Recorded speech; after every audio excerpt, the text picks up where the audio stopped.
देश भर में कोरोना के बढ़ते मामलों के बाद ऑक्सीजन की मांग बढ़ गई है। ऑक्सीजन पर सबसे ज्यादा राजनीति दिल्ली के मुख्यमंत्री अरविंद केजरीवाल कर रहे हैं। दिल्ली में कोरोना के मरीजों की संख्या ज्यादा है, ऐसे में दिल्ली को ऑक्सीजन की जरूरत भी ज्यादा है। लेकिन दिल्ली सरकार की नाकामी सामने आई है। केंद्र की तरफ से ऑक्सीजन प्लांट लगाने के लिए मिले पैसे को केजरीवाल डकार गए हैं।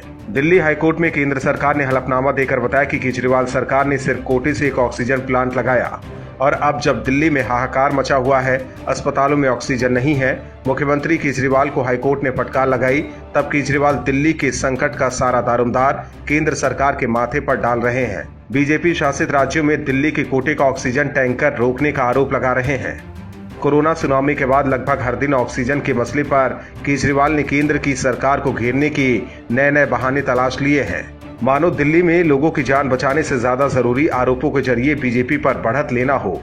दिल्ली के अस्पतालों की हालत अब छिपी नहीं है। दिल्ली के लगभग सभी अस्पताल ऑक्सीजन संकट का सामना कर रहे हैं। इसकी सबसे बड़ी वजह भविष्य के खतरे को नजरअंदाज करते हुए सरकारों की सुस्ती है। लेकिन केजरीवाल को इन सब से कोई फर्क नहीं पड़ता है। ये केजरीवाल की राजनीति नहीं तो और क्या है।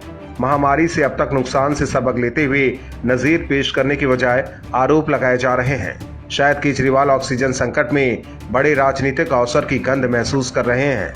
मौजूदा संकट में केजरीवाल सरकार को ये बात कब समझ में आएगी कि ये वक्त एक दूसरे पर जिम्मेदारी थोपकर उससे बचने और राजनीति करने का वक्त नहीं है। कोरोना के बढ़ते मामलों के बीच सरकार के लिए किसान आंदोलन भी सिरदर्द बना हुआ है। एक तरफ सरकार कोरोना के दूसरे लहर को रोकने की कोशिश में जुटी है, तो दूसरी तरफ किसानों ने आंदोलन तेज कर दिया है और हर दिन किसान आंदोलन को लेकर नए ऐलान किए जा रहे हैं। कोरोना संक्रमण बढ़ने के साथ ही किसानों ने अपनी रणनीति बदल ली है। भारतीय किसान यूनियन के नेता राकेश टिकैत के मुताबिक अब दिल्ली के बॉर्डरों पर किसान शिफ्ट में आंदोलन करेंगे और दूसरे राज्यों और प्रदेशों से भी किसानों को शिफ्ट में बुलाया जाएगा। दरअसल इसके पीछे वजह यह है कि टिकैत को लग रहा है कि सरकार कोरोना की आड़ में किसानों का तंबू उखाड़ देगी और आंदोलन खत्म करा सकती है। इसके लिए टिकैत अब दूसरी तरह से किसान आंदोलन को आगे बढ़ाएंगे। टिकैत का मानना है कि सरकार को किसी भी सूरत में हावी नहीं होने दिया जाएगा। टिकैत का ये भी कहना है कि कोरोना और आंदोलन का कोई लेना देना नहीं है। वहीं टिकैत अब विपक्ष की तरह राजनीति भी कर रहे हैं। बंगाल में बीजेपी के खिलाफ चुनाव प्रचार कर लौटे राकेश टिकैत ने कहा है कि ममता बनर्जी के साथ धोखा हुआ है। उन्होंने आरोप लगाया कि बीजेपी ने वहां ममता के वोटरों को रुपए बांटे और उनकी उंगली पर स्याही से निशान लगा दिया। दरअसल राकेश टिकैत पर शुरू से ही विपक्ष के साथ मिलकर किसान आंदोलन के नाम पर राजनीति करने के आरोप लगते रहे हैं। बंगाल चुनाव के दौरान भी टिकैत किसानों और आंदोलन को बीच में ही छोड़कर चुनाव प्रचार करने बंगाल पहुंच गए थे। हालांकि टिकैत को विपक्षी नेताओं ने तरजीह नहीं दी। इसके बाद टिकैत एक बार फिर कृषि कानून के खिलाफ आंदोलन तेज करने में जुटे हैं। हालांकि केंद्र सरकार चाहती है कि कोरोना के बढ़ते मामलों को देखते हुए किसान आंदोलन को खत्म कर लें, लेकिन टिकैत इसके लिए तैयार नहीं है। देश भर में ऑक्सीजन की सप्लाई की कमी से राज्य और केंद्र सरकार दोनों परेशान है। जिस परेशानी में राज्य सरकारें भी सिचुएशन को कंट्रोल करने के लिए भरपूर प्रयास कर रही हैं। उत्तर प्रदेश की योगी सरकार भी हर दिन कोरोना और ऑक्सीजन से जुड़ी मदद जनता तक पहुंचा रही है। लेकिन कुछ लोग जो इन हालातों का नाजायज फायदा उठाकर योगी सरकार को बदनाम करने के लिए ऑक्सीजन की कमी की अफवाह राज्य में फैला रहे हैं, उनके लिए योगी सरकार की ओर से नया फरमान जारी किया गया है। योगी आदित्यनाथ का दावा है कि उनके राज्य में ऑक्सीजन की कोई कमी नहीं है और किसी ने ऑक्सीजन की कमी बताने की कोशिश की तो उसके खिलाफ मुख्यमंत्री ने अपने अफसरों से कड़ी कार्यवाही और उस शख्स को ठोक दो नीति के तहत सबक सिखाने का आदेश दिया है। मुख्यमंत्री योगी आदित्यनाथ का दावा है कि उत्तर प्रदेश के प्राइवेट या सरकारी किसी भी कोविड अस्पताल में ऑक्सीजन की कोई कमी नहीं है। अगर कोई परेशानी है तो वो जमाखोरी और ब्लैक मार्केटिंग की है। इतना ही नहीं, अफसरों के साथ इस उच्च स्तरीय बैठक में फरमान का ऐलान करते हुए योगी ने कहा कि ऑक्सीजन की कमी बताकर माहौल खराब करने वालों, अफवाह फैलाने वालों, दवाओं की कालीबाजारी करने वालों और असामाजिक तत्वों के खिलाफ NSA और गैंगस्टर एक्ट के तहत कार्यवाही की जाए और उनकी प्रॉपर्टी भी सीज कर ली जाए। गौरतलब है कि योगी सरकार अपने ऐसे ही सबब देने वाले एक्शंस के लिए जानी जाती है। योगी आदित्यनाथ के इस फरमान से जमाखोरी करने वालों की नींद उड़ गई है। इससे पहले भी योगी सरकार दावा कर चुकी है कि गलत अफवाह फैलाई जा रही है। साथ ही हाल ही में यूपी पुलिस ने भी ये जानकारी दी थी कि एक गुट सोशल मीडिया के जरिए अफवाह फैलाकर लगातार योगी सरकार को बदनाम करने की कोशिश कर रहा है। इन आरोपियों की तलाश फिलहाल जारी है। देश भर में ऑक्सीजन को लेकर मारामारी चल रही है। दिल्ली के हालात तो बद से बदतर हो चुके हैं क्योंकि केजरीवाल सरकार ने न पहले कोई तैयारी की थी और न अब की है। इसी मसले पर दिल्ली हाई कोर्ट में सुनवाई जारी है। इस बार कोर्ट ने केजरीवाल सरकार को काफी सख्त फटकार लगाई है। हाई कोर्ट ने दिल्ली सरकार से कहा कि आपका सिस्टम फेल हो गया है, अब ये किसी काम का नहीं रह गया है। ऑक्सीजन की ब्लैक मार्केटिंग अभी भी जारी है। लोग ऑक्सीजन की खरीद कैसे कर रहे हैं? बड़े पैमाने पर जमाखोरी हो रही है और आप कार्यवाही नहीं कर रहे हैं। मामलों में भारी उछाल है।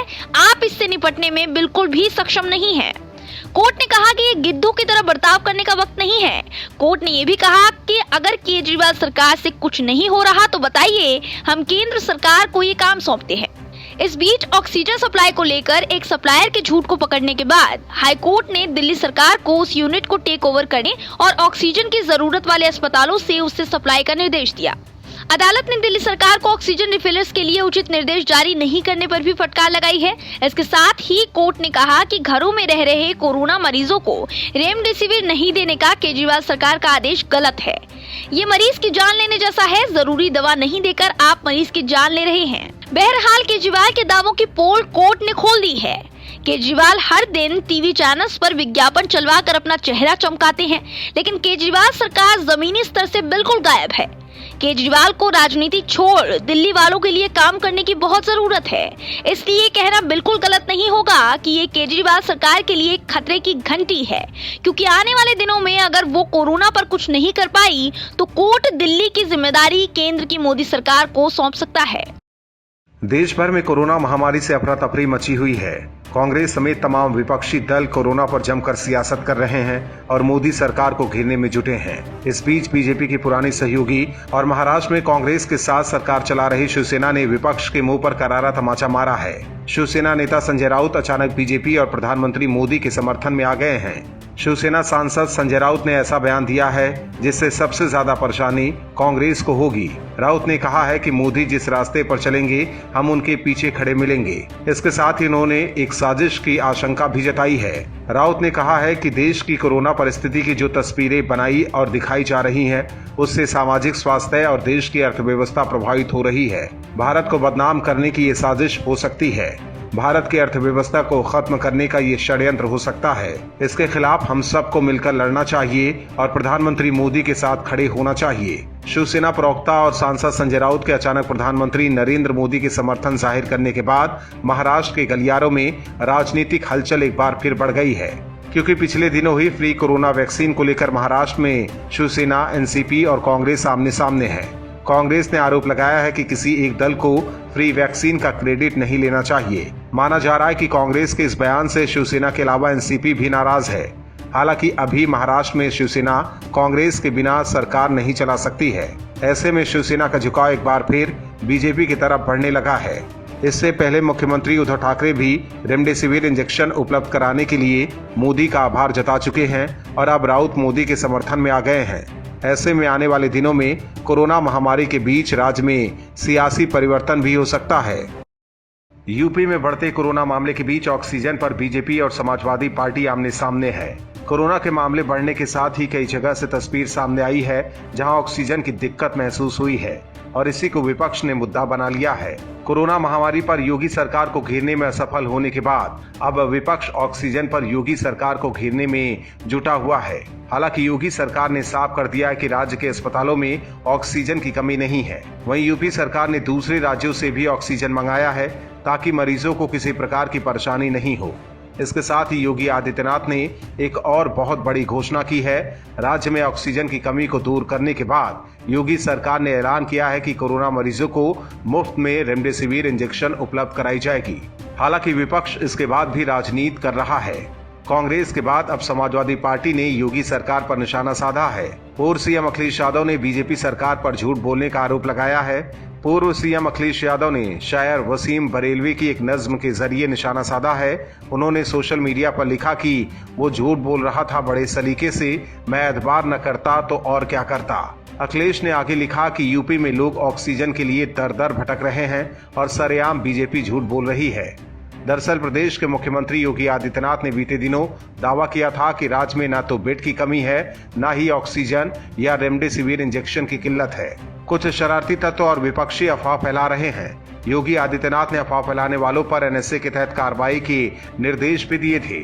योगी के इस बयान के बाद ही कांग्रेस समेत तमाम दल बीजेपी पर हमला कर रहे हैं। बीते दिनों कांग्रेस महासचिव प्रियंका गांधी ने भी योगी सरकार पर झूठ बोलने का आरोप लगाया था, लेकिन सरकार ने साफ कर दिया है कि राज्य में ऑक्सीजन की कमी नहीं है। इसके बाद भी राजनीतिक फायदे के लिए कांग्रेस और समाजवादी पार्टी योगी को ही झूठा करार देने पर तुली है। दरअसल यूपी में 2022 में विधानसभा चुनाव होने हैं। माना जा रहा है कि योगी को कोरोना जैसे मुद्दे पर विपक्ष घेरने में जुटा है ताकि विधानसभा चुनाव में इसका राजनीतिक लाभ ले सके। Bureau report OMH news. और भी वीडियोस देखने के लिए चैनल को सब्सक्राइब करें और बेल आइकन को दबाएं।